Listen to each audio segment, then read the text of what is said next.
Hey, I'd like to welcome you to another episode of Mission Matters. My name is Adam Torres, and if you'd like to apply to be a guest on the show, just head on over to missionmatters.com and click on Be Our Guest to Apply. All right, so today's guests are Erik and Joanna Olsen, and they're the co-founders of Whirly Board. Let me tell you, if you haven't heard of Whirly Board yet, you are in for a treat. I happen to have one. Let's see if I can get this in the screen over here right now with me, and we're going to get into this and what this board looks like. But just to get us kicked off, I want to say, Erik, Joanna, welcome to the show. Thank you, Adam. All right, so we got a lot to cover today. I want to get into, how you came up with the board, the concept. I saw some pictures. I want to get into, of course, where you're at with the company now, your vision going forward. But before we get into all that, we'll start this episode the way that we start them all, with what we like to call our Mission Matters Minute. So Erik, Joanna, at Mission Matters, our aim and goal is to amplify stories for entrepreneurs, executives, and experts. That's what we do. Erik and Joanna, what missions matter to you?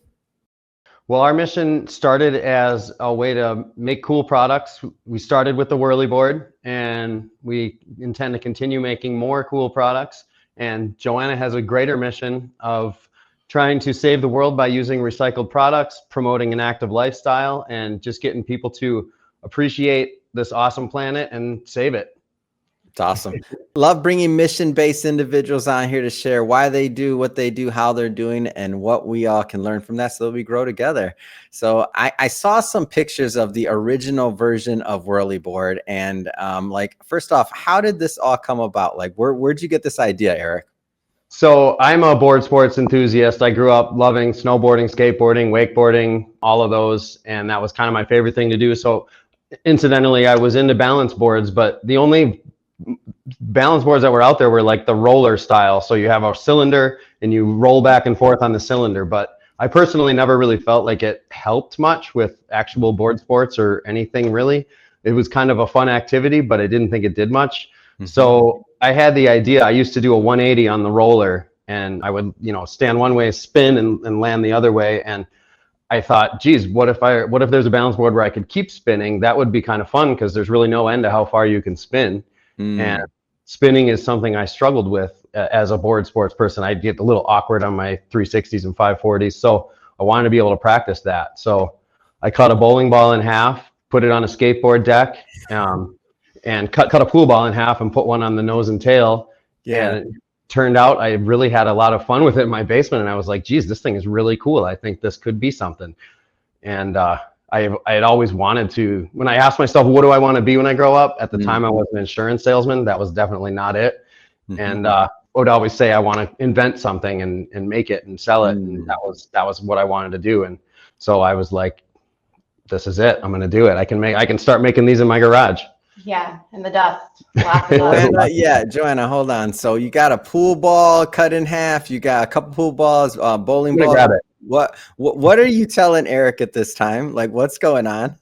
So Erik and I actually got together shortly after he made his first prototypes with the bowling ball. That came with the territory. You knew you were in for like the. Yeah, I knew what was gonna happen. I knew what I was getting myself. At that time, I was done cutting bowling balls, but I was still cutting pool balls, so there was still lots of dust.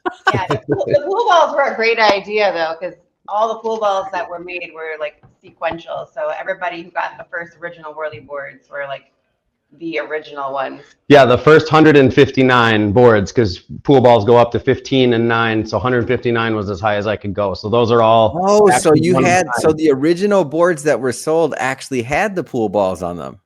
Yep. Yeah, and that was just like this. On the grommet with those.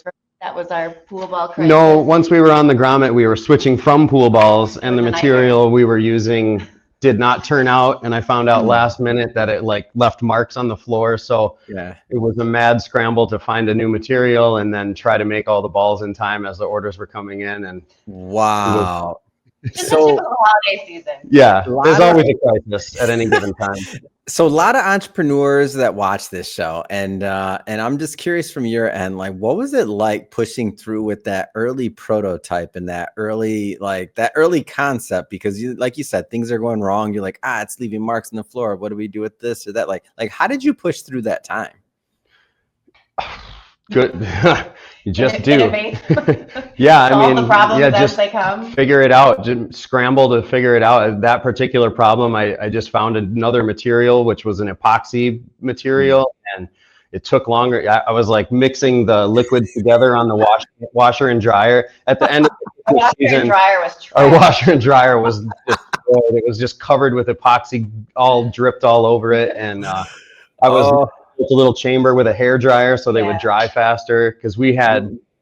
It was like that was the end of the first year, and I still had a job at that time, I think, or no, that was after I quit. But I had sold like 50 boards all year. You know, it was just talking to people and selling them on the chairlift. How'd you get those initial customers? Like, how'd that happen? It was just talking, taking them to go out with friends, and I always had one with me so I could show it. And most of the time, if I walked into wherever we were hanging out, and somebody would say, "Hey, what's that? I got to have one of those." So that's kind of how I knew that people try to buy them from you on the spot. I feel like they would have. They did, absolutely. It was rare to not pull one out in a place, social gathering, and not sell one. So Eric decided he was just gonna quit his job and go out west. So he quit his job and like packed up his car and like went out west with all these whirly boards. I had like 100 materials for 100 boards in the back of the car, and I was just basically couch surfing at friends and family out. So is west. this free? And this just for everybody to know, like when you order one of these, you're gonna get like this big old this really nice pamphlet. And is this you'll see on there how do you pronounce his name? Lander? Is this pre Big Boss Lander? Oh yeah, this was 2015, so almost 10 years ago. Wow. What was, and I'm guessing, and I'm just going to throw this out there, when you decided to quit your job, obviously there's got to be a little bit of fear there. Like, you're quitting the job, you're going to do what? Like, what happened? Joanna, that's for Erik. Joanna, you got a whole nother question to answer on that one. That must have been true love. For him. Yeah. He just went out west and I held down the fort. Yeah, it was. I mean, that was kind of right when we got together, and so I guess she thought it was cool what I was doing. I thought it was cool that she thought it was cool, and we were like, "Let's do this."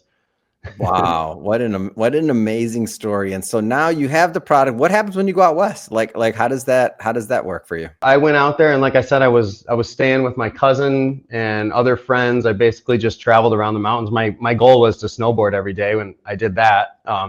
But, you know, like I said, I sold maybe 50 boards. So eventually I ran out of money, and I had some savings from my job, which kept me alive for that period. I think you found out though that like just going like door to door in shops wasn't exactly the way to sell in this. Everybody loved it, but like I thought I was going to go out there and just start selling them to shops, and the orders were going to start coming in. But obviously it didn't work that way. It's not that easy. You were like doing like consignment and like hunting them down to get paid, and it was not the way to go about it.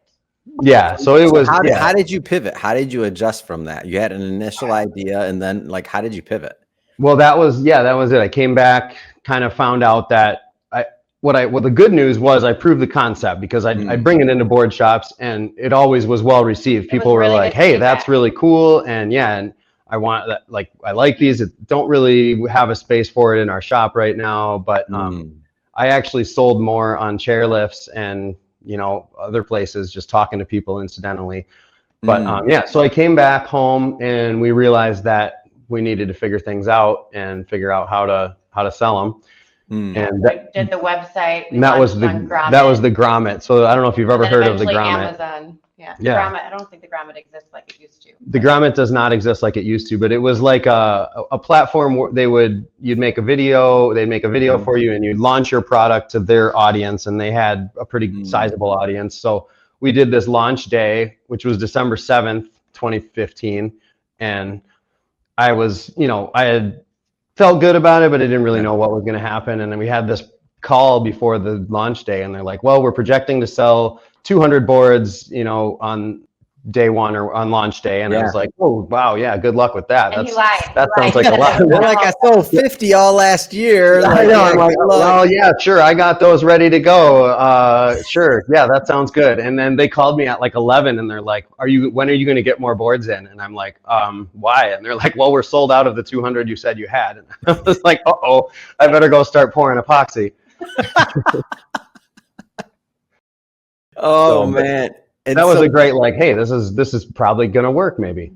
Yeah. And so that's the initial bump. What happens after that? Because sometimes you get that initial bump, so then what do you do? It tapered off. No, That normally happens, by the way. So I kind of knew it would have to taper Yeah, off I mean, then we right launched after. on Amazon. We put it on Amazon. We were doing like one a day if we were lucky. Maybe one or a day where we sold 3 was kind of exciting. And Yeah. but we're we'd talk about it and be like, hey, if we could do 3 or 4 of these every day, maybe we could make a living. And then turns out that's not how it works. But we kind of slowly grew it, and we've really taught ourselves everything. Joanna built our first website, and she's kind of managed more of that side, managing the website and all of that stuff. I've kind of been in charge of production and figuring out the product and developing new stuff. And yeah, I mean, literally everything we've just stumbled our way through and figured it out. We both have biochemistry degrees, so this is not our background.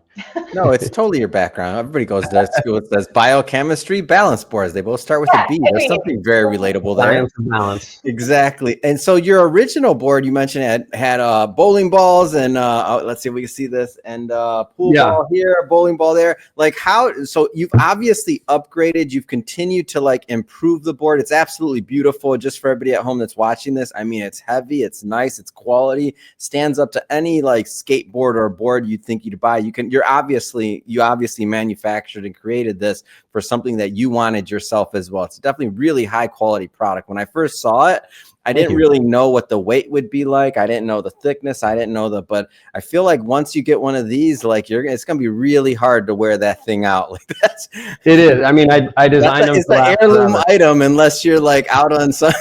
It's really, if you're using it indoors, I mean, like it's beautiful. Like, talk to me about how you continued to upgrade the product, because it's absolutely a beautiful board. Thank you. Well, yeah, we definitely build them to last. We offer a lifetime guarantee, and anytime there are issues, which is very rare, we're happy to replace it or fix it or whatever the customer wants to do. So yeah, it's not a great business model. Yeah, unfortunately, we found that a solid lifetime guarantee. Should have factored in that planned obsolescence. No, we're very much against that concept. So we want to make products that like last for people, but it is a challenging kind of running a business where you. But yeah, how it all started is I was selling insurance in the manufacturing industry. So I had customers who were plastics manufacturers and things like that. So some of those relationships you had. Yeah, actually that really helped me get started, because there was a guy who gave me a really good deal on the tooling, which is the more expensive part of getting things started. Yeah. So we made the center ball by roto molding, which was a cheaper way to do it. And since then we've upgraded to injection molding, and in the near future we're hoping to improve by like offering some sort of making everything out of some recycled materials. Wow. That's interesting, because many times as entrepreneurs, business owners, or just people going through life, right? Like, we don't always know what's going to lead to the next thing or what that looks like. Like, I bet you the last thing you were thinking about when you were selling insurance in manufacturing was to think, oh, you know what? I'm going to need these contacts one day because I'm going to be making a balance board that kicks all other balance boards' butts, right? I don't think you were thinking that, right? Well, on the contrary, it wasn't balance boards, but my dream has always been to invent something and always come up with some idea. So I didn't, as I was meeting with my customers and prospects, I was always interested in what they did. And I always thought about, what could I make that these guys could help me with it? That was literally always on my mind. But, it's easier. A lot of things are easier said than done. This was something where I was able to just go in the garage, get out the Dremel tool and start making them. And then I could bring it in and say, hey, can you help me make this? So tinkering. I'm always thinking about making stuff. So tell me what's next for the board. Like, talk to me about the rollout, the continued marketing, like the efforts to get it out there. The way that I got your information was from your PR person who sent out a press release, and I was out and I saw it and I'm like, you know what, this is an amazing gift for Christmas. And I wanted to make sure, or for the holidays, and I wanted to make sure to squeeze you in on the show kind of last minute before the holidays came in. Like, what are the plans like for the board going forward? Yeah, I mean, marketing has always been the biggest challenge, I think. Just kind of delivering our message in the way that we want it to has been, I don't know, you can go ahead. I think like where we want to take Whirly Board is to try to help build a more like eco-conscious like consumerism like market. Just Hmm. make people more aware, and we want to develop an app to help people like hopefully like shop more, like just like think about when you shop, right? Like because we're just constantly like shipping things like back and forth, and so our goal is to kind of maybe take this more to be than a balance board company. We want to make it a wellness, like eco-friendly company. Yeah. So hopefully add more products in the fitness line. We want to get different like bands and different stuff like that to add to like your workout routine. So not only if you have a whirly board now, it originally started for like doing board sports tricks and training, but then we found out people loved it at their standing desk so much. So it's perfect for anybody working out, you know, the entire year at your standing desk. But then it's great for the core at that standing. it's amazing. And you don't realize like and kids love it too. I mean, that's kind of the message that we really want to always deliver is that it's fun for the whole family. Like the kids can have fun on it. They can improve their skills.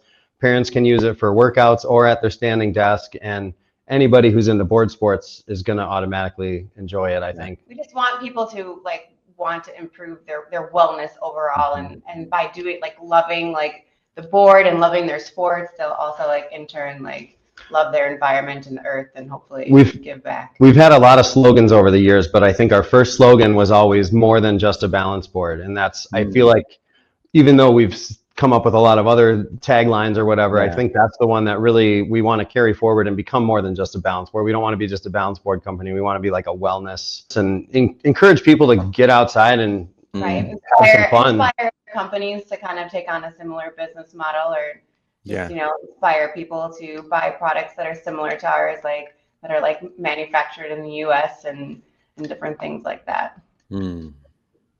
Absolutely amazing. I love this story, and that's why I was happy to bring it to my audience. Love to see a family business and also just creating something and coming together. Now that I liked the board before, now I like it even more now that I know the story behind it. So, Erik, Joanna, it's been amazing having you both on the show.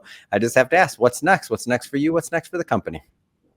Well, I want to continue to innovate. I'm going to keep making products. We've got a lot of ideas that we're working on. Yeah, we've taken a lot of customer feedback, and we've been working on hopefully some new things in the new innovations that I think it'll be great for anybody at this point. We also need to, or want to and need to add more instructional content. We've been talking about doing like even live coaching, whether it's through personal trainers who put together actual workout routines for people, or even, I think it's all going to start with just us getting online with people and giving like getting started with your board coaching sessions.